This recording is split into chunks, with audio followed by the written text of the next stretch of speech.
anak, gising ka na pala. Naghandaan na ako ng almusal natin, kumain ka na. Ito na naman yung almusal natin. Hindi nyo ba kaya mangingi ng almusal kay Ma'am Alice? Anak, kay na ma'am yun. Nakakaya, ano ka ba? Dito na nga tayo nakatira sa bahay nila, hingi pa tayo ng pagkain nila. Kumain ka na nga lang dyan at pumasok ka sa paaralan, baka malate ka pa. Ay, sige po. Sorry po.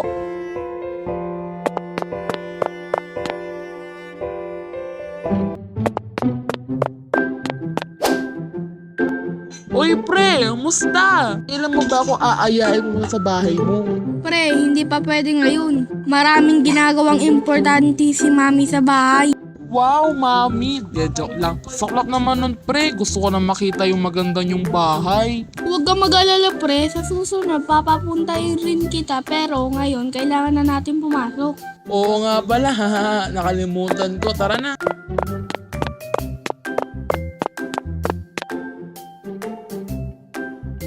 Wait lang pala pre, andito na pala ang CEO mami. Uwi na ako pre, bye-bye! Sige pre, ingat. Buti pa mama niya, CEO ng kumpanya, tapos sa akin, kasabay lang. Kakaingit talaga. Oh, nakawi ka na pala CJ, kamusta ang school? Wala na kayo dun. Anyari CJ, may problema ba? Tsaka dahan-dahan ang pag-upo mo dyan, magalit natin si Ma'am Alice. Kayo ang problema. Nakakaya kayo ipakilala sa kaibigan ko. Bakit kasi kasambahay kayo? Buti pa ang mama niya, CEO ng mayaman ng kumpanya. Hay, kainis.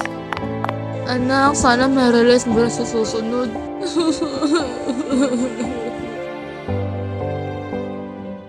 Tingnan mo ba ang pre? Sarap no, luto ako ng mama ko eh. Wow, tignan mo naman luto ng mama ko. Wow, mukhang mayaman talaga. Mas mayaman yata kayo sa amin eh. Haha, syempre kami pa. Ha ha ha ha.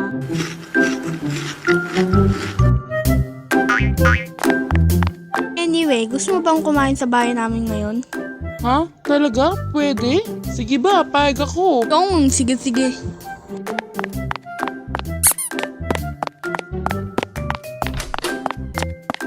Wow naman pre, ang ganda talaga ng bahay nyo. Haha, maliit na bagay. Grabe, pati yung sofa nyo. Sarap upuan. Pre, dahan-dahan lang. Kakalinis lang ng mami ko yan. Mami mo nililinis? Wala ba kayong maid? Siyempre, nagpapahinga lang sila. Kaya si mami muna naglilinis dito. Sige, anyway, ano pala makakain natin dito? Oh anak, ano na pala kayo? Ano ba yan ma? Palitan mo nga iyang damit mo. Nakakaya sa kaklase ko. Nakamade kang damit. Ano nakakaya dito anak? Nagtatrabaho lang naman ako ng mabuti ah. Ay, basta. Wag na lang kayo magpakita sa kanya. Panira moment kayo eh.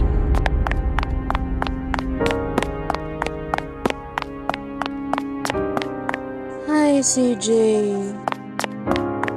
Ano nangyari dun pre? Mami mo ba yun?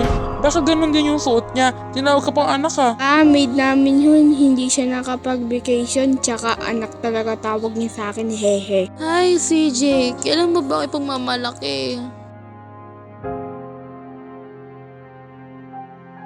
Hahaha, hindi ko masyado nag-gets yung sinabi ni ma'am. Ay, ako din pre. Ha ha ha ha. CJ, anak ko.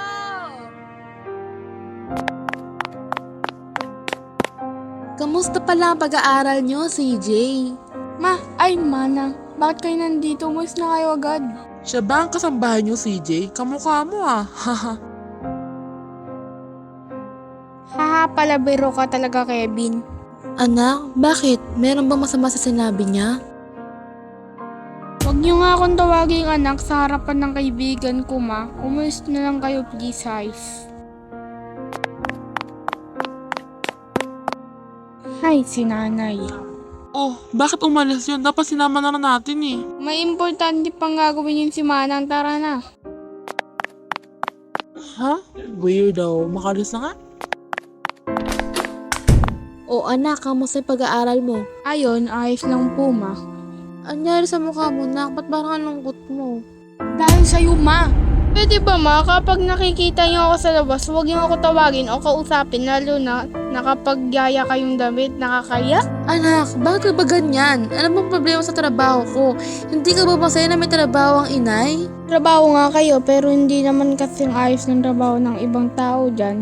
Pero anak, ginagawa ko naman ang lahat para mapaaral ka.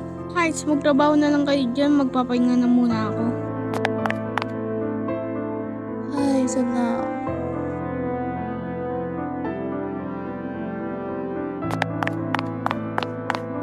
O ano pre, uwi ka na agad? Oo pre, andyan na ang kasambahay namin, sinusundo na ako. Pre, sigurado ka ba na yayan mo lang talaga siya? Hindi siya yung mama mo? Pre, napaka-imposible naman. Nakita mo naman na bahay namin, di ba? Tama ka naman pre. Bakit parang di ka pa kapaniwala? Sundan ko nga siya. Ma, ano ba? Bakit kailangan niyo pa akong sunduin?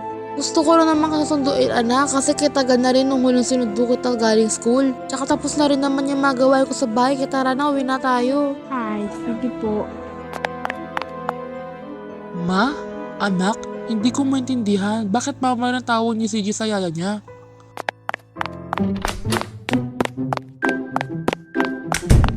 Ma'am Alice! Andito na pala kayo. Anong oras kayo nakauwi? Kanina pa, CJ, ha. Mukhang galing ko pala ng school, At saka, Joy, napakaganda ng bahay, ha? Maraming salamat po, Madam Alice. Naganda po ako ng pagkain sa mesa, pwede na po kayong kumain. Ay, hindi muna. Hintayin ko muna yung asawa ko umuwi. CJ? Ano kasi nungalingin to? Sino ba talaga ang mama mo? Kevin, bakit ka nandito? Ikaw ba kaklase ni CJ? Ako ang mama niya, bakit? Po? Kayo po? Ang pagsabi sa akin ni CJ, CEO din ng mama niya eh. Bakit kayo nakapangyaya na damit? Anong ibig sabihin na to, CJ? Ha? Paano ko ba ito ma-explain? Sorry po, nagsinungaling ako. May nagawa po akong kasalanan. Sorry din, Kevin. Ha? Ano yun, anak?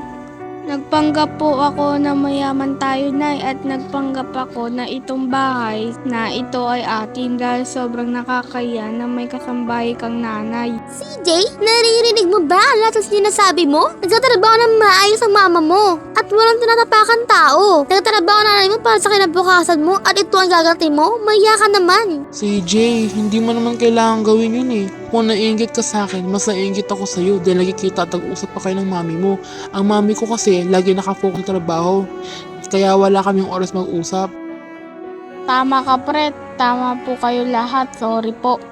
Huwag ka sa amin mag-sorry. Sa mama mo ka mag-sorry. Nay, sorry ma kung naging ganito akong anak Sorry talaga, hindi ko na ikakaya ang trabaho mo. Maraming salamat, anak, pinapatawad na kita. Tara nga dito. Michi, ano ka ba? Kumahan ka na, ano ba? Tara na nga dito, ano ba yan?